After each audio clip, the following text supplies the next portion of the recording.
Ce soir, on va parler d'un sujet qui nous a occupé une bonne partie de l'année 2020, quel que soit le secteur d'activité dans lequel on évolue, c'est le sujet de la digitalisation. Et on le voit ce soir, hein, c'est un exemple criant.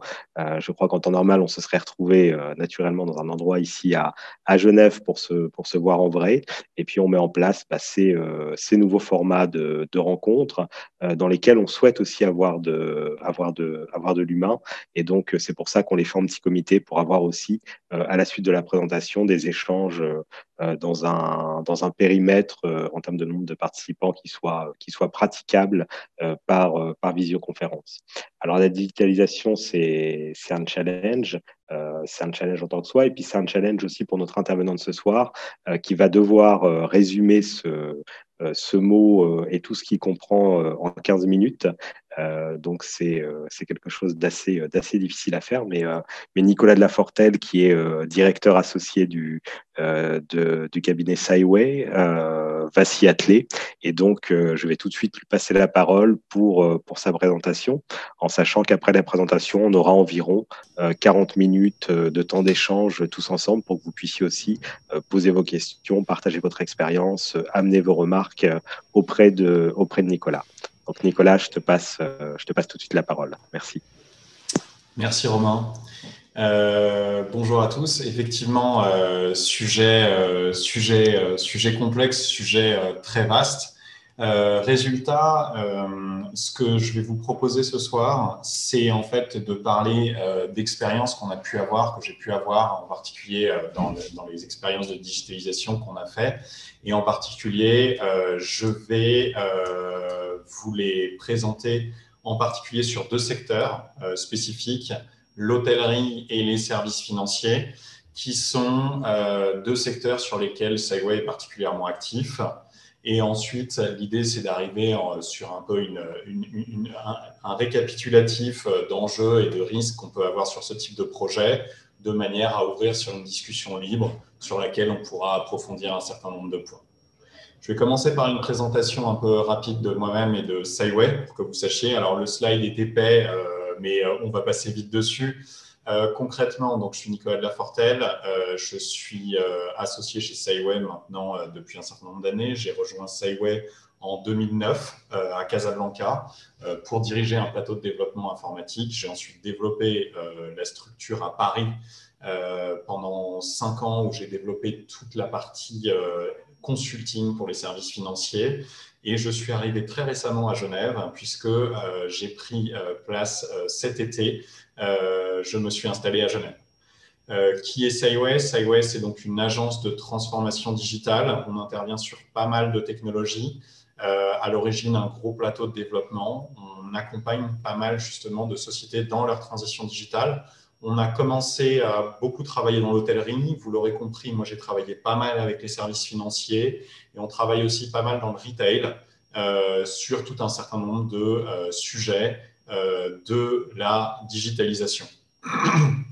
Donc, je vais commencer maintenant tout de suite sur un exemple de digitalisation dans l'hôtellerie, qui est un exemple dont on a pas mal parlé, mais pour plein de raisons, ça a fait beaucoup d'actualité.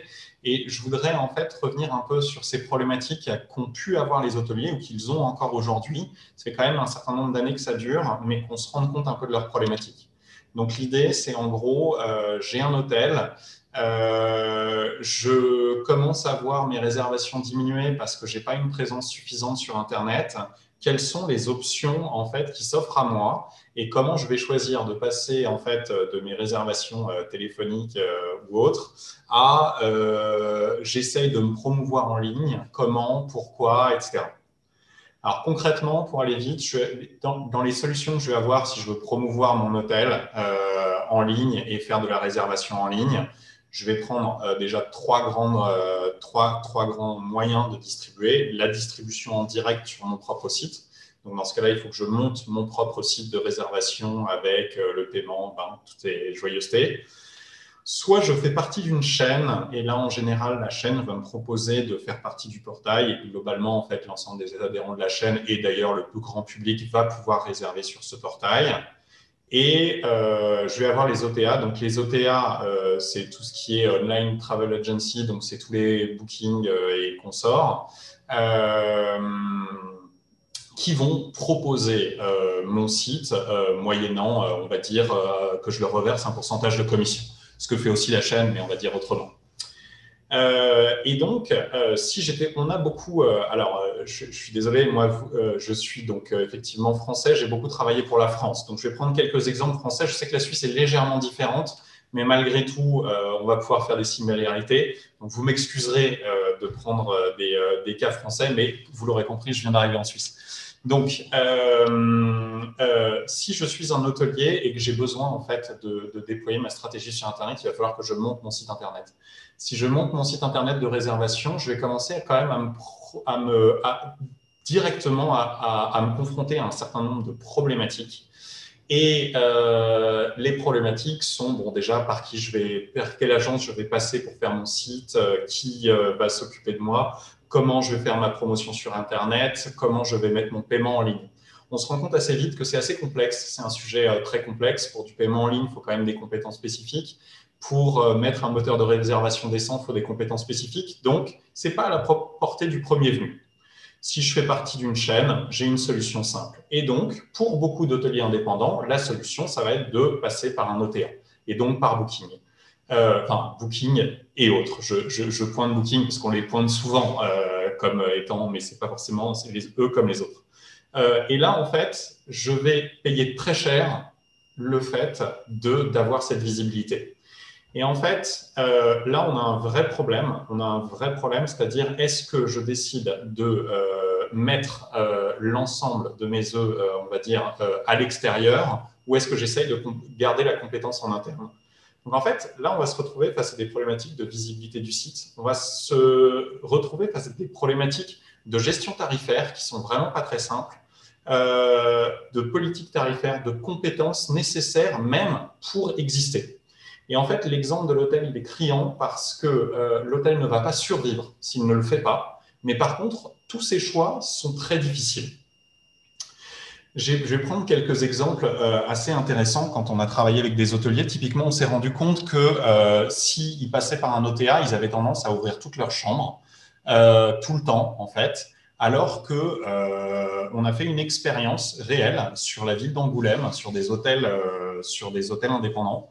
Et en fait, quand il y a un festival dans la ville, il n'y a absolument aucune utilité à distribuer via des tiers les chambres, puisque de toutes les façons, les réservations vont être faites à 100%.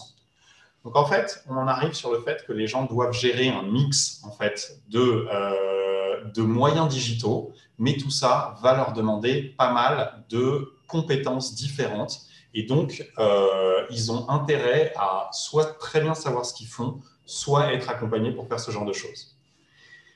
Je vais passer au deuxième cas, qui est le cas de la finance. Dans le cas de la finance, mise en place par exemple d'un CRM, c'est ce que je fais beaucoup ces derniers temps pour des fonds d'investissement. Alors, je vais prendre un premier exemple qui, j'espère, va vous parler. Un des premiers cas assez forts que j'ai eu, c'était pour un family office. En fait, eux, ils ont eu un gros déclic le jour où ils se sont rendus compte qu'ils avaient deux équipes qui étaient allées voir un client très prestigieux pour faire des propositions avec des conditions tarifaires très différentes. Et là, ils ont eu un gros problème que vous pouvez imaginer. Et en fait, ils ne s'en sont pas rendus compte puisque les équipes, pour des raisons de compétitivité interne, etc., et que chacun voulait garder son portefeuille client, ne communiquaient absolument pas sur les clients qu'ils allaient voir. Quand le directeur du Family Office s'en est rendu compte, puisque le client l'a appelé, ça a secoué un petit peu. Donc, imaginons maintenant que ce directeur souhaite mettre en place une solution. Là aussi, il va être confronté à pas mal de problématiques. Première problématique va être de déterminer s'il préfère prendre quelque chose qui est existant ou quelque chose qui est sur mesure. S'il prend quelque chose d'existant, honnêtement, il va être obligé d'adapter ses propres procédures à un outil, ce qui, pour certains, est rédhibitoire. S'il veut faire quelque chose de sur mesure, il va falloir qu'il accompagne probablement la société qui va faire l'ensemble des choses dans la réalisation de cet outil sur mesure, ce qui va lui demander beaucoup de temps. Donc là, il va avoir une première problématique. Ensuite, il va y avoir des problématiques qui sont assez classiques, qui vont te dire, est-ce que je choisis de prendre une solution qui est en ligne ou est-ce que je veux une solution qui est en local? Là, on va avoir un peu toutes sortes de possibilités. Les gens peuvent être assez sensibles, mais malgré tout, c'est un vrai sujet de sécurité, de confidentialité, de cloud souverain. Il y a plein de sujets derrière qui méritent d'être étudiés en détail. Ensuite, on a une problématique de l'égalité des solutions. Alors là, je vais dire, parce que j'échange énormément avec des services juridiques. Moi, je ne suis absolument pas, je n'ai aucune compétence juridique, je suis un informaticien. Néanmoins, je vends beaucoup de signatures électroniques. Aujourd'hui, quand je discute avec des services juridiques de fonds d'investissement qui se mettent à vendre des produits avec des bulletins de souscription en signature électronique, il y en a, la signature électronique est reconnue comme une méthode légale de signature. Néanmoins, les motifs de contestation sont différents de ce qu'on peut avoir sur de l'écrit. Et aucun aujourd'hui n'est parfaitement serein sur j'ai fait signer électroniquement un document à un client. Est-ce que s'il conteste un certain nombre de choses, il y avait des éléments qui étaient remplis par défaut, il y a tout un certain nombre de choses, ils ne sont pas forcément certains de ce qui va se passer. Alors, il est très probable que la légalité soit affirmée, mais aujourd'hui, on manque de jurisprudence sur le sujet, c'est ce qu'ils me disent systématiquement par rapport à ça. Je ne suis pas en train de diminuer la valeur de la signature électronique, je rends compte juste des échanges que j'ai avec des services juridiques. Et ensuite, on a des problématiques de viabilité des technologies. Alors, je vais prendre un autre exemple un peu extrême, c'est la blockchain, dont on a beaucoup parlé. Il fallait absolument que je place ce mot dans ma présentation. La blockchain. La Suisse est assez en avance sur ce sujet-là, sur le fait de ce qu'on appelle les smart contracts, etc. Néanmoins, on a pu voir, quand on suit un peu l'actualité, que la solution de la blockchain pour faire ce genre de choses a ses propres problématiques, qui est que typiquement, si on se rend compte a posteriori qu'il y avait quelque chose dans l'algorithme qui est à corriger, c'est extrêmement compliqué à corriger a posteriori, et donc on se retrouve avec des problématiques de maintenabilité de ce genre de solutions qui ne sont pas forcément simples. Là où je veux en venir, c'est qu'il y a beaucoup de choix possibles de solutions digitales pour faire un certain nombre de choses quand on est un responsable de fonds d'investissement, mais le parcours de ces possibilités et leur légalité, leur viabilité, le futur qu'on va pouvoir en tirer ne sont pas du tout des éléments évidents. À côté de ça, on va avoir un certain nombre de problématiques.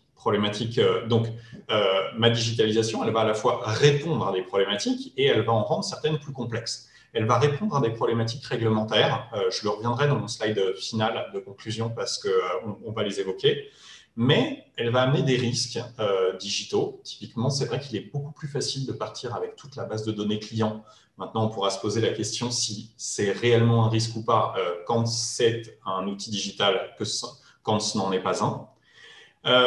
Je voulais parler des risques générationnels parce que là aussi, fonds d'investissement, première réunion où je vais de prospection, enfin, pas de prospection, mais première réunion physique avec l'ensemble des équipes d'un client. La secrétaire du président arrive avec une liasse de feuilles et me dit « Oui, j'imprime les emails parce que sinon, il ne les lit pas ».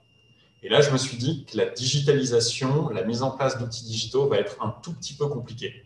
Malgré tout, il y a vraiment un aspect générationnel sur ce genre de choses. J'assiste beaucoup à des mouvements où en fait une jeune génération qui arrive insiste très lourdement pour être outillée, alors qu'une autre génération a l'habitude de travailler plutôt papier, crayon, Excel, voilà, et ne le souhaite pas forcément. Ça peut être un problème dans l'entreprise, il faut évaluer ce type de risque. Néanmoins, bien entendu, le digital va amener pas mal de solutions et va permettre la centralisation d'usages qui, s'ils ne sont pas gérés par la boîte, vont être des usages qui vont se créer par eux-mêmes. Ce que j'ai mis sur Mail, Slack, Trello, WhatsApp, globalement, moi j'ai beaucoup de sociétés où on se rend compte en fait que n'étant pas outillés, les utilisateurs se mettent à utiliser des outils qui ne sont probablement pas faits pour ça, voire qu'il vaudrait mieux ne pas utiliser pour ça. Mais n'ayant pas les outils digitaux, eh ben, ils décident d'utiliser leurs propres outils. Et ça, c'est ce qu'une société veut éviter pour des raisons de centralisation.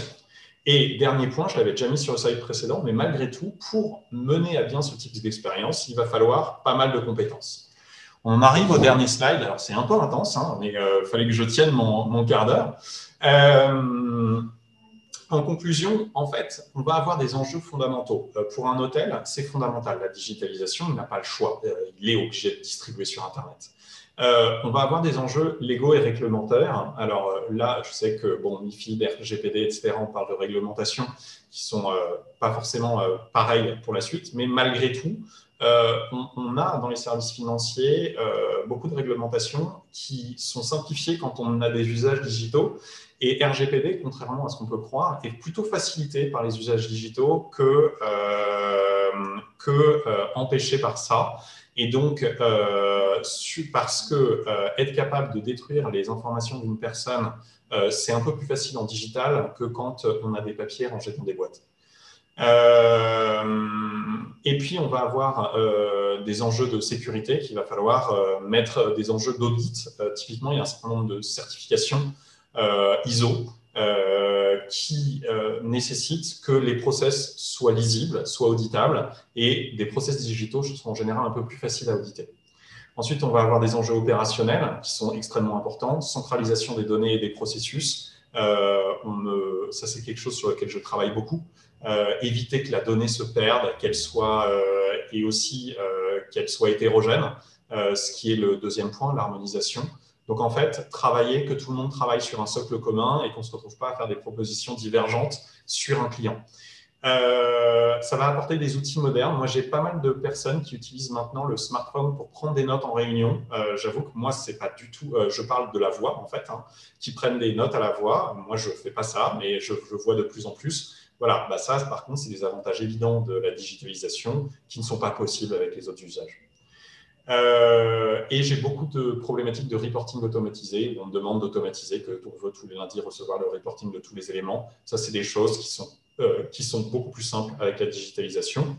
Et on va avoir des enjeux RH générationnels. On se retrouve aujourd'hui dans des recrutements, et je le vois, je le dis, avec des personnes qui vont changer de structure de manière à avoir accès à des outils qui ne sont pas encore mis en place dans une structure dans laquelle ils sont. Les enjeux commerciaux, on les a évoqués. Derrière, les risques, j'en ai un peu parlé, risques opérationnels, de déperdition de données, d'incidents digitaux, c'est non négligeable. Risques financiers, parce que la mise en place d'outils, comme beaucoup de choses, ça peut être cher rapidement, donc c'est un risque quand même qu'il faut prendre en compte. Perte de compétences, l'hôtellerie, ça m'a beaucoup marqué sur ce sujet-là.